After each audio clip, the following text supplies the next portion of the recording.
Alafia, my dear seekers and darklings, welcome to the new moon report for the new moon in Gemini.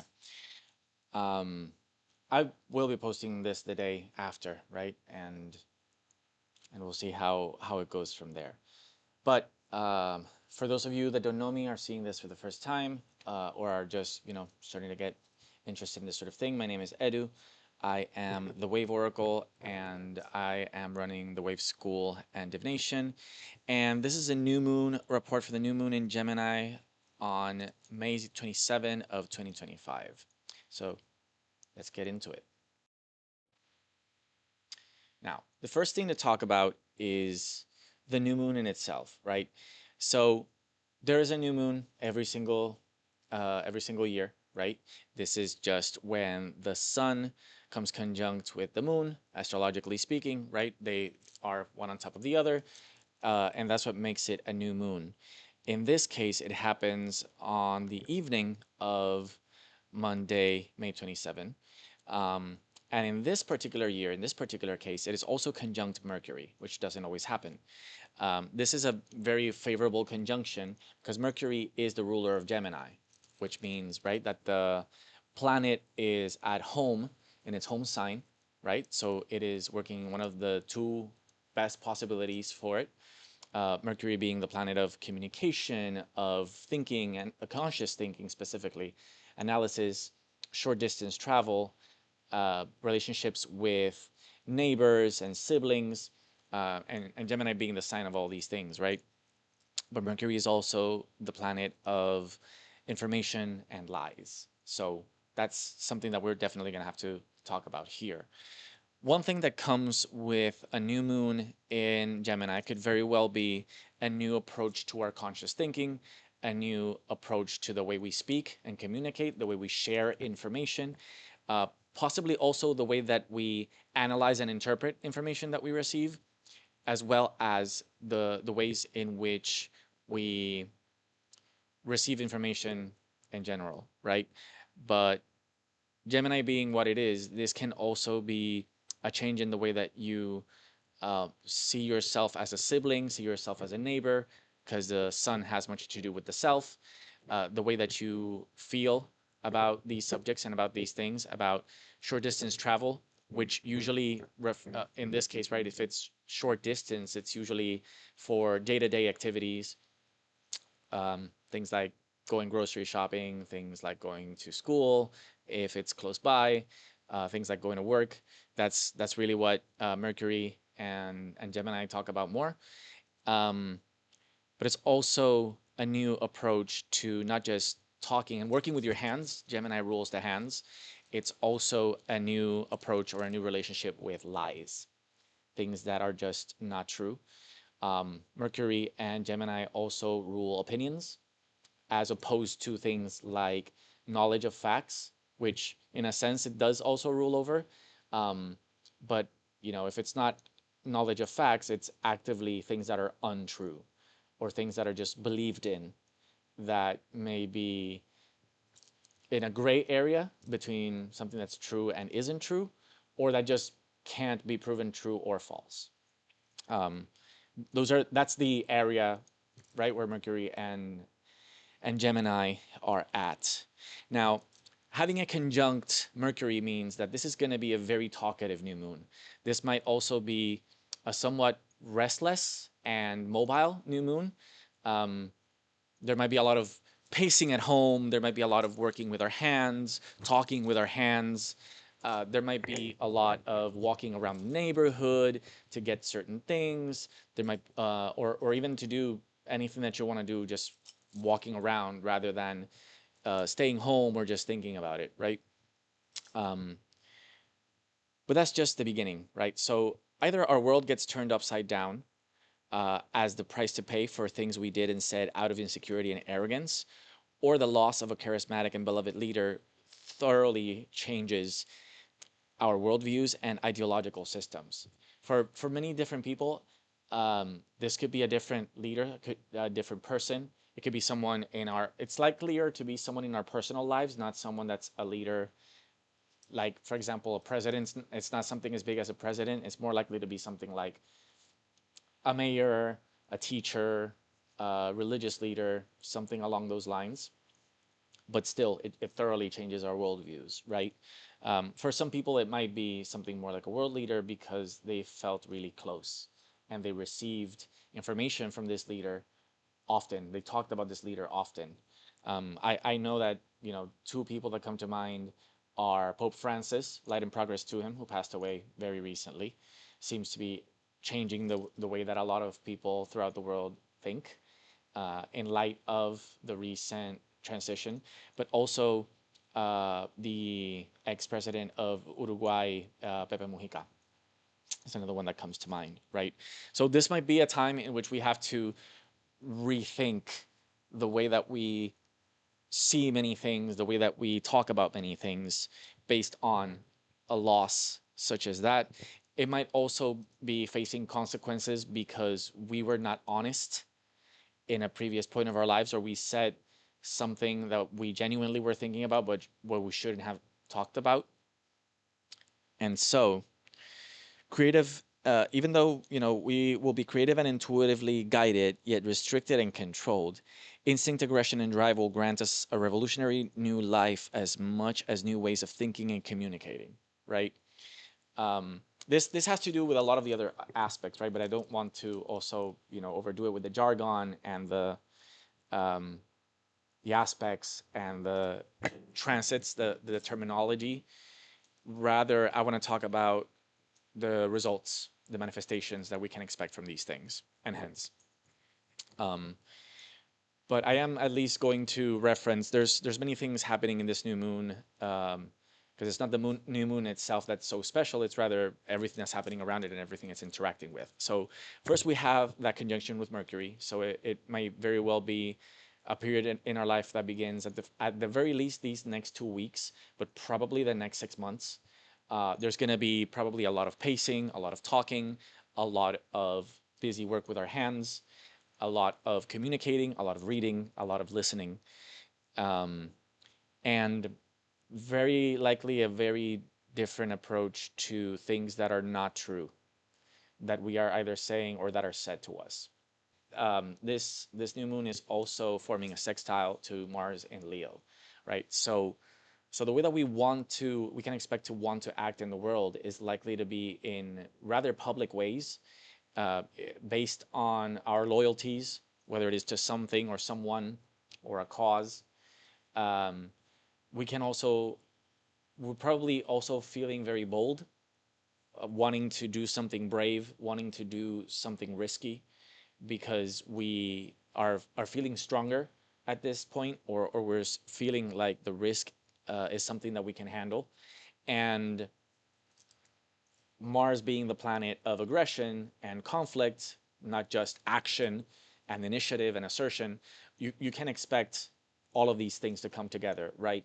So things like, for example, requiring, if we're going to be leaders in the world, requiring that we speak on it, that we do things with our hands, that we put our money where our mouth is. That's that other the other aspect of that sextile, right? Between Mars, Mercury, the Sun, and the Moon, right? It's that we need to act on it. We can't just talk about it. We got to be about it.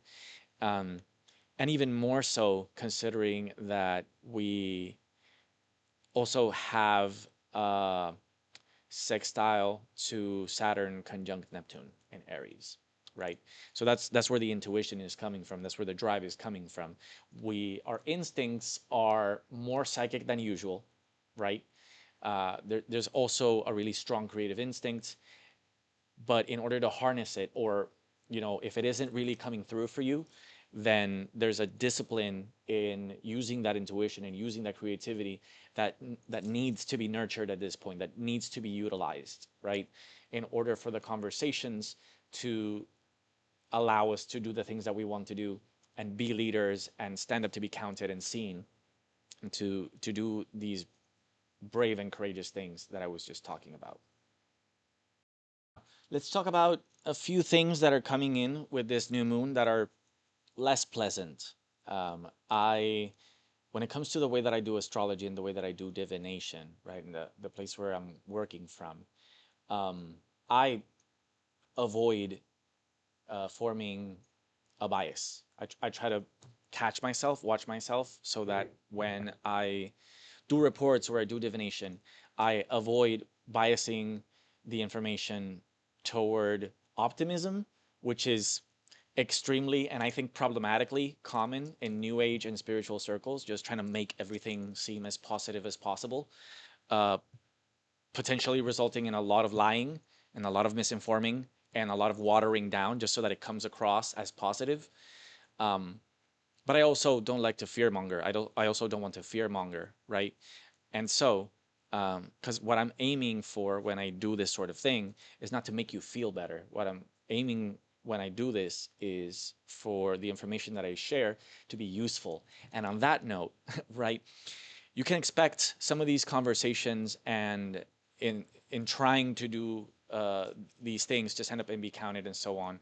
Like I mentioned, one negative consequence that we might very well start facing in this time is contention, is people actually contradicting us or starting arguments or being physically aggressive. That might be a thing that we have to deal with at this time.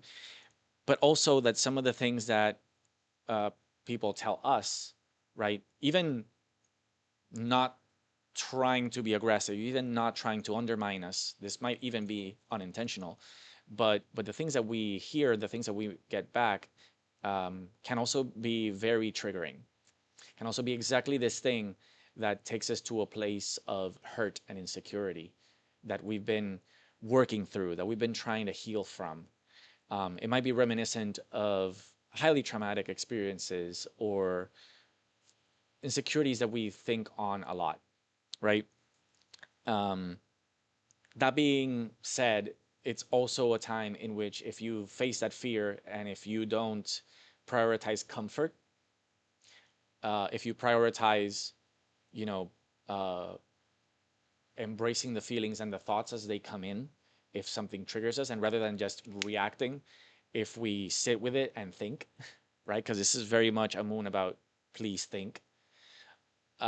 We can learn, this is potentially a time in which we can learn a lot about ourselves that maybe we wouldn't have realized otherwise, or we wouldn't have learned otherwise. Interacting with others teaches us more about ourselves. And in this particular, period in time, which will at times be uncomfortable, which will at times, if not uncomfortable, be painful even. Okay? But you get the rewards with the challenges. The two, right? You require one to get the other in this case. Um, Speaking of relating to others, teaching us more about ourselves, this is not just about interactions with individuals. This is also about our group memberships, whether it is identities like, our ethnicity, our race, our nationality, but also things like working for a certain company or living in a certain city or that sort of thing. It's also a time in which we rethink these things. We are pushed to rethink these things and reconceptualize them because those things are also changing, right? Um, the way that we want to relate to these groups that we do or don't belong to, the way that we want to, let's say, engage with members of groups that we think of as other, as groups that we don't belong to, and the way that we are perceived in terms of belonging or not belonging to certain groups is going to have to be rethought. Is going to have to take a different approach starting on this new moon. Rebellion as well. The ways that we fight power, the way that we speak truth to power uncomfortably is probably also going to have to change at this time. For some of you, I want to say, sure, it's very likely that being braver will be good for you, but for a lot of us, maybe we've been too aggressive for a while, too straightforward, too confrontative, too argumentative, and this might be the time to use less aggression and more honesty technically. Uh, Instead of choosing, for example, compromise and harmony, choosing to take a risk. and remain vulnerable instead of pushing the new ideas or pushing our own agenda. Um, this is a time in which we need to be careful with, we should be coming from a place of a lot of perfectionism and a lot of practical analysis on things that was getting out of hand and that was hindering us, that was sabotaging a lot of what we tried to do. And so at this time, this is a really good time to instead flow with the intuition, with the instinct, be less demanding that things be so perfect or so organized, so practical, so by the book, following rules, and prioritize more, right? That the instinct, that the intuition guide us. Choose universal compassion more than what things are supposed to be or what we think should be. Instead, letting things play out, trusting that God is taking us exactly where we want to and need to go. Beware of counterproductively keeping secrets, thoughtless revenge, or impulsively recurring in debts, because they will sabotage or slow necessary changes, undermine our power, and maybe even threaten our lives. I understand that there's this urge to do things in a way that's braver, and then there's this likely combination of doing braver things and saying braver things or speaking in braver ways that are more authentic to us. But this being said, if it's not necessary to share a secret to someone that couldn't find out unless you told them, don't. There's definitely something here about being more strategic in the way that we rebel, for example, right? Sometimes it's more effective to rebel by not spending money in certain places or paying certain people, going to certain places, engaging in certain conversations. Sometimes it's wiser and more politically effective to do that than to go outside waving signs, looking for the spotlight, or speaking loudly, yelling, confronting people to their faces. Sometimes it's better to just either retire your energy or not engage in provocations. This is a time where there's going to be a lot of provocation, and those of us who are less reactive, who choose to be less reactive, while more bravely choosing to act on certain things, are going to get further ahead, are going to have more success than people that get into basically every fight that ever cost their name. Um, can also expect some difficulty exercising the right kind and level of structured and consistent use of instinctual foresight, faith, creativity, and release due to a continual flooding of information, right? In a sense, the information is coming in and out uh, a lot and very quickly, and it can very well be very overwhelming for a lot of us, to the point where, because Gemini is very much about information just moving along. Gemini is not about discernment. Gemini is not about prudence. Gemini is not about wisdom. Gemini is not really about truth. That's Sagittarius's job, right? And so, and this is why, Jupiter transiting Gemini um, is not good. Jupiter likes to be in Sagittarius. Jupiter rules Sagittarius. It co-rules Pisces. Those are good places for Jupiter to transit. Jupiter transiting Gemini is one of the two worst places where Jupiter could be. The other one is Virgo. In the case of Gemini, it's because Jupiter multiplies whatever it touches, right? And this entire time that Jupiter has been transiting Gemini, information just keeps coming in and out and in and out and in and out, and there seems to be no brakes on the thing. There seem to be no limits to the situation, and so it requires more attention. It requires more focus and concentration, or to put limits in place. That's what Aries and Saturn in Aries is about in this case, right? In order to be more authentically ourselves and to stick more closely or loyally to our own agendas, we need to put limits. We need to put boundaries in place, because otherwise the information can very much confuse us, drive us out of our lane, get us up in a tangle, get us in trouble, right? Um, to some level, controlling the influx and outflux of information, the constant movement of information, may require that we be a little aggressive, right? Because Saturn in Aries, it's like setting boundaries is probably going to be um, so it at the very least, right, requires that we act on instinct and that we prioritize ourselves. But sometimes it might require that we fight or that we argue to get this done. Okay? Um, we can get this done, but it can't just be done once. It can't be done if you felt like it this one time where you had this urge. No. Saturn is the planet of discipline, so it has to be done over and over and over and over. And we have to, this is going to be a period of 2 years and so, because Saturn pretty recently entered Aries. This is going to be a period where we're going to have to defend our own interests repeatedly, pretty much every day, if we're going to get our way. It just has to be done every single day, like practicing selfishness like it's a martial art in a sense. But we can do it. And it is going to work increasingly well the more that we do it. Okay? Can also, let's see. I mentioned that. Um,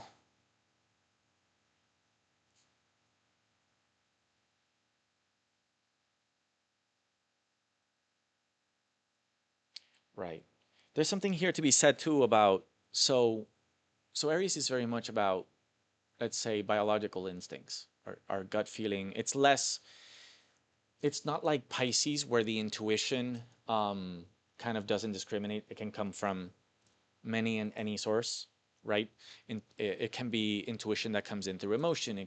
Or it could come in through the body, or it can come in with serendipitous timing of thinking, right? Things that we already know about, information clicks at the right time and place.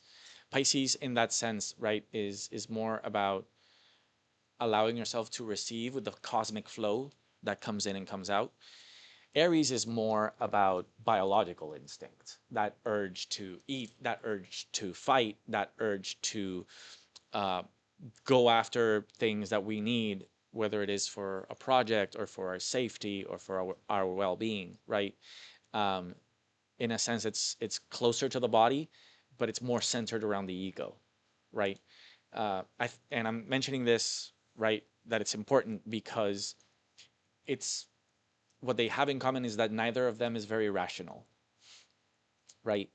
Um, in the case of Pisces, right, the archetype of Pisces is often, even when it's the right information clicking in our heads at the right place and at the right time, right? It happens more as a matter of luck.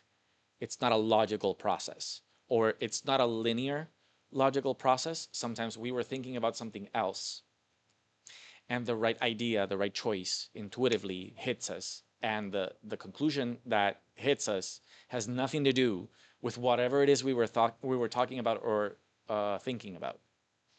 In the case of Aries, a very similar thing can happen, right? But but Aries, in a sense, is of course more aggressive, right? It's more about, in some cases, even not caring about the logic of the thing, of what needs to be done, of what our instinct is telling us. Sometimes the instinct just tells us to commit to a certain action at a certain time with no explanation. And this is a time actually to do that. That's where people with the sun in Aries get often a reputation for being impatient and bold, but sometimes even, impulsive in a problematic way. In this case, that certain level of impulsivity is actually presented as a good thing, as what's gonna take us to growth and progress and to evolution and to the next positive thing, rather than sitting and thinking about it and making sure that we have a fully fleshed out, carefully, logically established plan. That's actually, if you demand that from this time, it's going to set you back, or it's going to paralyze you in place, and it's not going to let you to do anything, right? Finally, some notes on, I've talked a lot about the importance and the place in this new moon that Saturn in Aries has, not because Aries is a good sign for Aries to, for Saturn to transit. It's actually a bad sign for Saturn to transit. Saturn, if it's not going to be in the signs that it rules, which are Capricorn and Aquarius, the other sign, the dignity for Saturn is Libra, because Saturn is the sign of rules and boundaries and limitations and discipline, and Libra is very much about things like protocol and fairness and order and harmony, right? Which logically, right, these two things belong together. If there is order and there are properly placed boundaries, then there is harmony and there is fairness, right? Um, Saturn in Aries is not a good place for Saturn because, first and foremost, right, the guiding principle is the self. In a lot of ways, it's selfishness. The guiding principle is also competition, aggression, and contention, right? Um, Arguing to get your way, or fighting to get your way, or competing with others for the same resources. Whereas Libra is more like there's a system in place, there's a logic that needs to be followed. If you follow the rules, you get rewarded.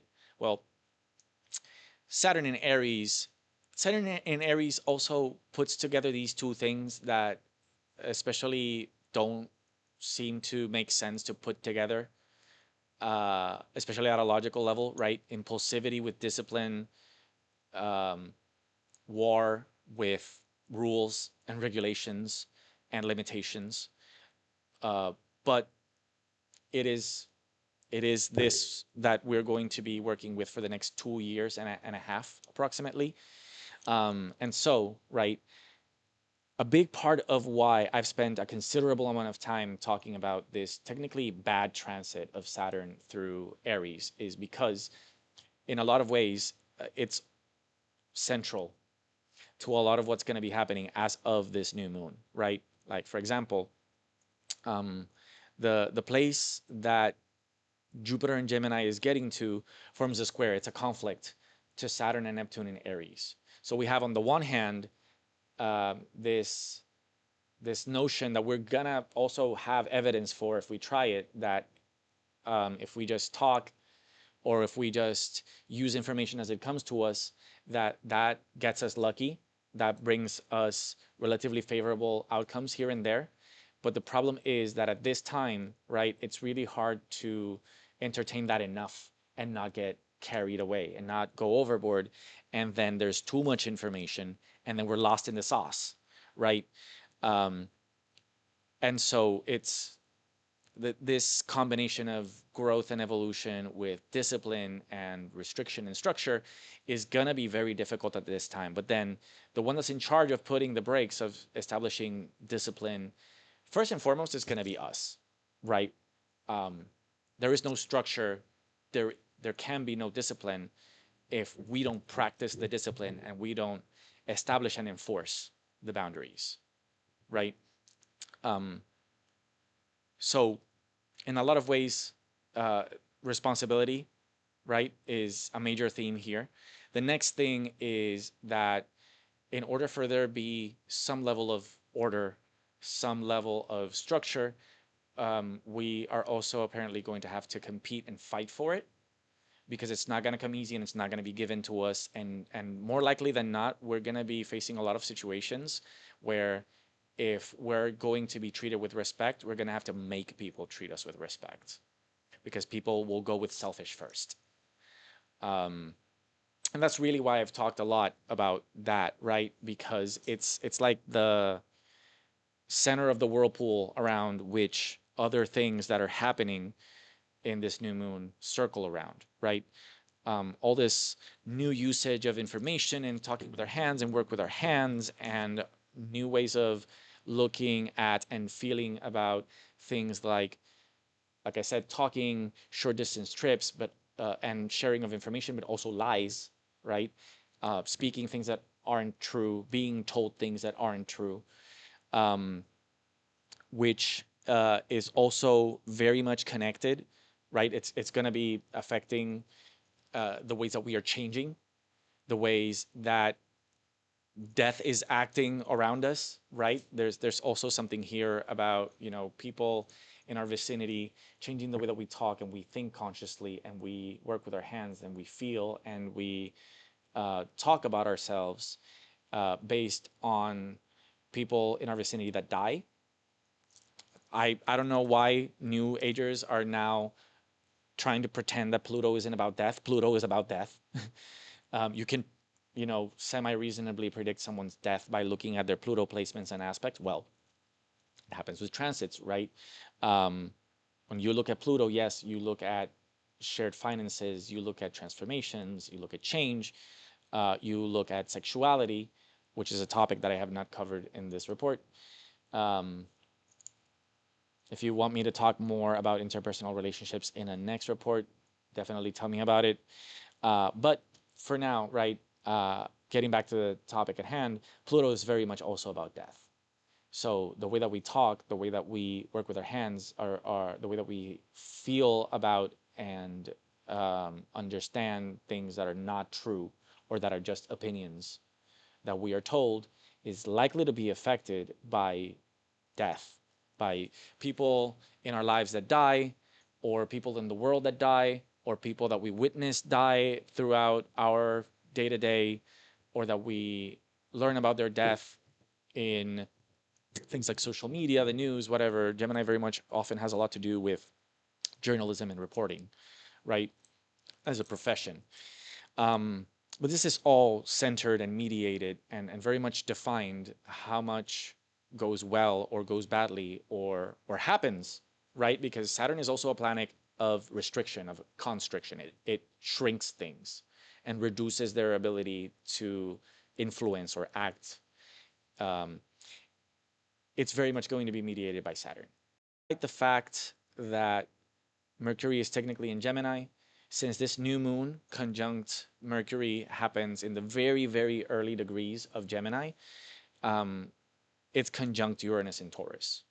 And here's where things, get a little pear-shaped, right? Because Taurus is the sign of the body, and Uranus is the planet of surprises, of rebellion, of technology, of the future, right? But it is definitely planet of surprises, of disruptions, um, and and this is where things like, you know, something that we do getting us sick can come in, or something that we say changing the state of our body can come in, for better or worse, right? I've mentioned a few ways in which it could be for worse, but let's talk about for the better, right? So things that we do with our hands and communications that we start might take us to conditions of better health, might take us to conditions of greater wealth, because Taurus rules our material possessions. This might be a time in which we buy things that are investments that will help us be more prosperous, that will help us make money, that will help us get ahead in life and career and studies and such. Um, this can be a time in which the right conversation can, help us with things like exercise routines or sports or um, new approaches to diet that are more effective to whatever is going on in our health situation.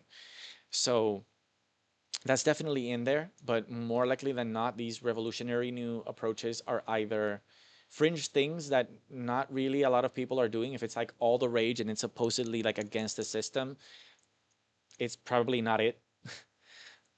Whatever is it is either, less common, or actively undermines things like greater systems of capitalism and authoritarianism and so on. Um, but it might just be things, right, that are good for our bodies that we just learn about by having a conversation with someone or by reading something somewhere. And it just revolutionizes the way that we treat our bodies, treat our material possessions, treat our values. Right, Taurus is also the sign of of our values, so that's very much in there as well as a possibility. Most definitely not least, I want to talk about So there is also an added harmony. So there's this conjunction between Venus and Chiron that is where I was getting what I talked about near the beginning of the way that we relate to certain people and certain conversations that we have, bringing pain to the forefront, whether it is reminding us of insecurities that we struggle with, or whether it is um, situations that emotionally hurt us or physically hurt us in some way, shape, or form that are insulting even. That's where I'm getting it, right? But it's also bringing these things up to give us a chance to heal, to give us a chance to improve, right? Um, what I haven't talked that much about in this report so far is that there is also an added harmony between Venus and Mars. There is this cooperation between the planet of action and the planet of love, beauty, friendship. Venus is another planet that does not like to be in Aries. This isn't a good transit either, right? Venus, much like Saturn, likes to be in Libra, and even more so because, Venus rules Libra. So, it can be hard making friends by competing with them. It's likely to be hard, being frenemies with people, and that's somehow being mutually beneficial, because Venus very much has to do with what is easy, what is beneficial for all parties involved, what is harmonious, what creates value or reflects values. But that's where we're at, right? We're supposed to be relating to people in ways that are more authentic to us, to prioritize the self, what is convenient for us in relating to people and in the people that we bring into our lives, right? Um, there's a sense of choosing more because they are either convenient to us or empower us or help us do more of what we need to be doing, or to be more of who we need to be at this time. Um, and it seems that this is a great time for that, but that it's gonna come with pain. It's gonna come with hardship. And the hardship needs to not only be survived and tolerated, it also needs to be embraced and learned from. Okay, because that's what takes us to the rewards, right? We become more ourselves by acting more bravely. We get friends that are more closely aligned to who we are and who we want to be by being more brave, by taking more risks, by showing people how loyal we can be if there is in fact a bond formed, whether it's friendship or romantic, whatever the case may be, right? These two things are coming together at this time. So this is a really great time for networking if and only if you are, let's say, recklessly honest about your expectations, about your limitations, about your strengths, but also your weaknesses. This is a time to make the closest friends that you could possibly make, because they really get to know you and they really relate to you because of who you are at your core, rather than just because of some shallow appearance of how it may be convenient to have you around, right? This is also a really good time to get rid of people that may have related to us only out of that sort of shallow convenience, right? Because at this time you can expect them to be unmasked. It can become painfully obvious that some people just don't know you, and they're not capable of knowing you, and they're not even interested in knowing you. This is a really good time to be like, we are not a good fit. Have a nice life, right? Um, there's many things favoring that, but this is also a really good time. You might start off with these new friends or these new partnerships. You might start off at a bit of a rocky place, because Aries is the sign of war and conflict. Um, but the conflict and the competition, first, I'm going to say it can be friendly, even if it's triggering or painful, but it can be friendly, right?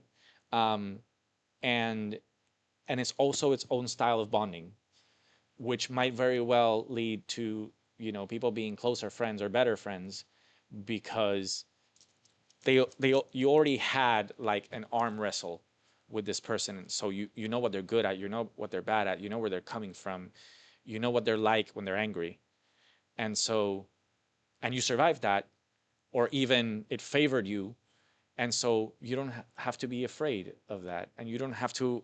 This is also a time in people coming in with their raw, authentic selves, for better and worse, whether they want to or not, in a lot of ways, um, which is good too, because then any friendships or connections that you make at this time, you're not going to have to second guess or doubt further on down the line in the vast majority of cases, because people are coming in with no ulterior motives. If they want something else out of the friendship, they'll probably show you and tell you as the friendship is being formed. So this is a great time for that. And with this, I wrap up what I wanted to say for this new moon report. I hope this was useful. I hope you learned a lot. I hope this is also another one of many, and that I get better with the timing. And I look forward to seeing you soon, hopefully in 2 weeks.